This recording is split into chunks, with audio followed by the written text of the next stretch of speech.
Hi there, hope you're doing well. I welcome you to section 5 of the series titled Efficient Java Multithreading Using Executors to Do Everything That You Can Do with Threads. The topic of discussion in the current section is Daemon threads.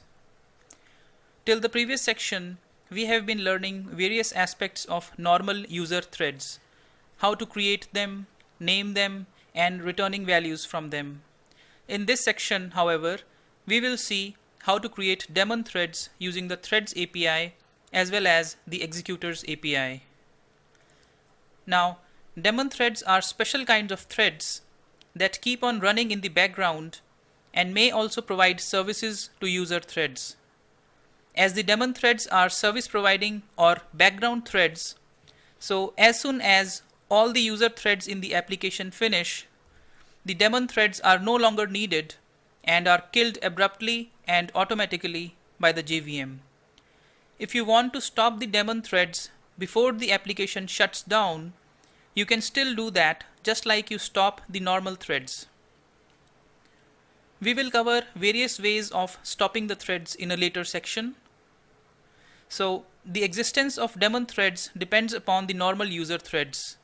As long as at least one user thread is running, the Daemon threads keep on running. Note that the main thread is a user thread only. You can put any kind of logic that you want in the Daemon threads, and it is not necessary that the user threads have to interact with the Daemon threads. The Daemon threads can just run independently also in the background without interacting with any other thread. For example, the task of polling a directory at regular intervals for changes in files is a good candidate to be run in a Daemon thread. This thread may or may not interact with other user threads depending upon what needs to be done as a result of some update in a file. However, as soon as the application ends, there will be no need for further polling of the directory. So even if the directory poller thread ends, it will be fine. Of course, checks can be added to wait till all the file updates are processed before the application is shut down. But that is a topic for another discussion and another day. Other examples of threads that can be made Daemon are socket reader thread and long background calculation thread. Basically, whether you want to make a thread Daemon or not depends upon the needs of your application. Now, to create Daemon threads, the thread class provides a method setDaemon that takes a Boolean parameter. If the parameter value is true, then the thread is made Daemon. Otherwise, it is made a normal user thread only. This same method is also used in the Executors API for making Daemon threads. Now, let us see Daemon threads in action using the Threads API first. I have a bare bones class here called Daemon threads that will be our main class for running the program. Let us create an appropriate task to be used for our current example. I am going to copy loop task B and create a new task called loop task D.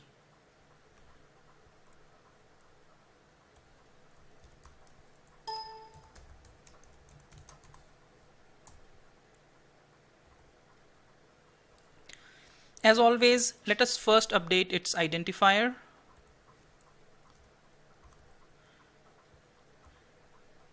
Now let us remove this line as we do not need to change the name of the thread.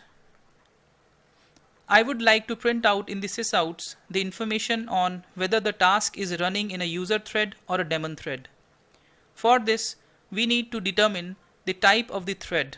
So let us code it in.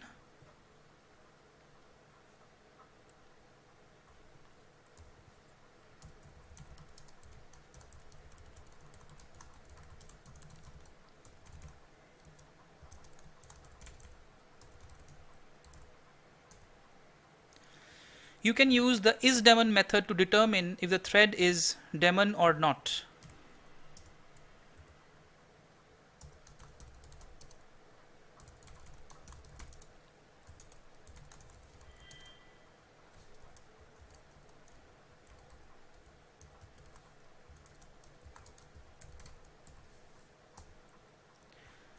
And let us update the sysouts now to include the thread type 2 in the info.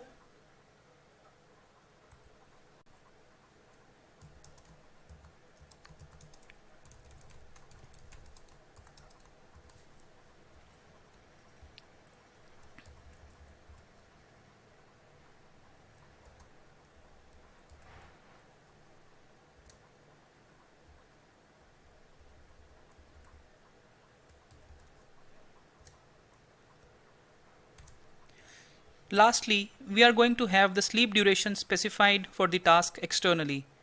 This will help us control the duration of the tasks and enable us to explore the daemon thread's properties. For this, we need to update the constructor to accept a sleep time parameter and also update the sleep duration in the run method's logic.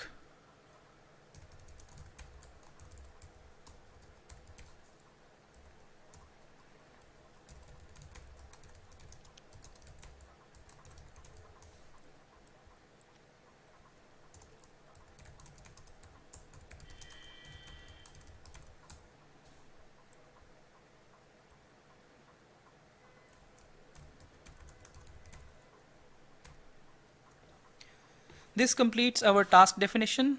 Let us update the main class now.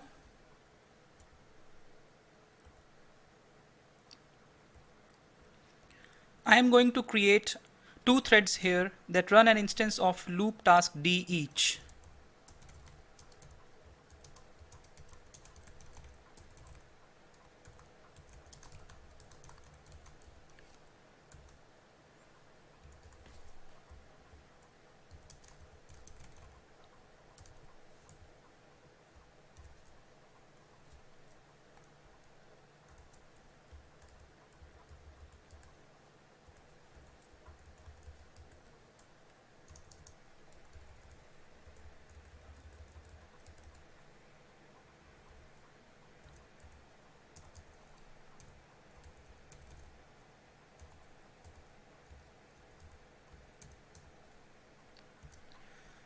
I have the sleep time for the first task as 500 milliseconds and 1000 milliseconds for the second task. This will make the first task end sooner than the second one.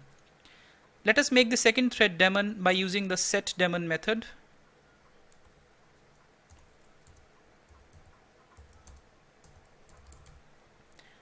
Our main class is ready now. Let us run it.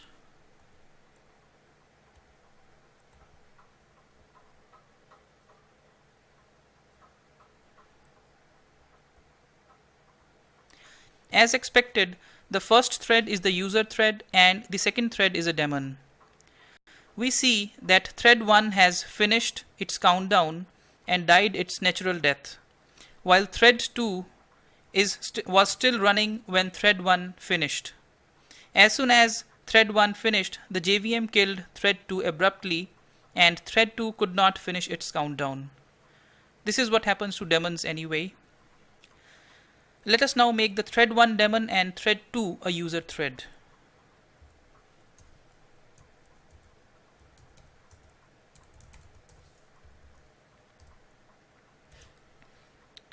Running it now.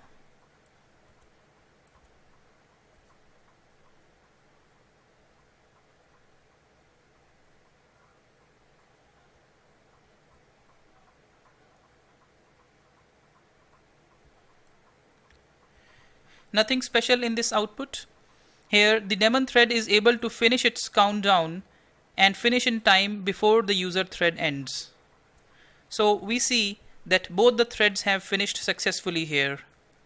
Thus it is not necessary that a daemon thread has to continue running till the application is shut down. It can end sooner too.